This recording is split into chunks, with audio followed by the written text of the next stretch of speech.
If you're just getting into game audio, you'll have heard the words audio middleware a bunch of times by now, hopefully. And the two softwares that come up more often than not are Fmod and Wwise. There are more audio middleware softwares out there, but these are the two biggest players, you could say, in the industry at the moment. Now, a lot of students ask me, which one should I start learning, Sergio? Which is better, etc., etc. And it kind of gets into the realm of like, you know, the DAW wars, which is better. And the answer is very boring. It's the same thing. It doesn't matter. It really doesn't matter, aside from maybe a couple considerations. One of them being that if you are planning to work for a studio, so full-time, you want to apply for one of these like AAA roles, etc., etc., more often than not, Wwise is the one that comes up in the application requirements for that job.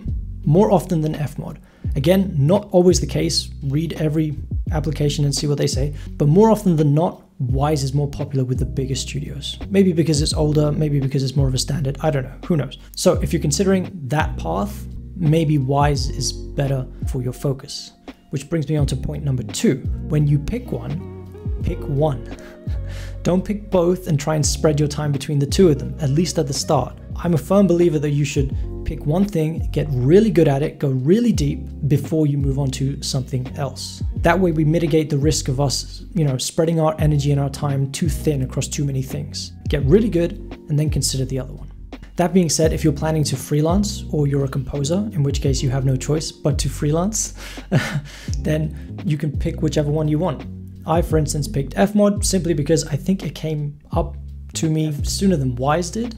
And it's also super creative and it's colorful, and for that reason I stuck with it, and that's it. But again, they're both fantastic. They both do essentially the same thing, just in slightly different ways with slightly different tools. But it's very important that you pick one of them. Not only is it essential for us to get hired, whether you're freelancing or planning to work at a studio, but it also helps us understand what adaptive audio means, how we create adaptivity with our music or with our sound design. Without middleware, we kind of lack the context to practice and understand how our music and sounds get put into a game and how they work in a game. Of course, they're not the only things that we can use. Now Unreal Engine has blueprints, which is very, very useful. There is native audio systems in stuff like Unity and Godot, or Godot, however you're meant to say that. However, middleware is by far the best thing that you can use for your audio. If you want to use it in combination with blueprints, I've heard a lot of people do that with great success, fantastic, but more often than not, using this instead of the native audio systems in game engines is better just because they're more refined and people have spent more time creating cool stuff from it.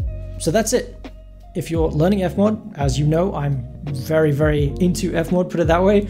Aside from the course that I teach, I've also recently put up a playlist article with all the videos that I've created about Fmod on asoundeffect.com. You can check it out on their blog. I'll put a link in the description below. And yeah, that's it. Audio middleware.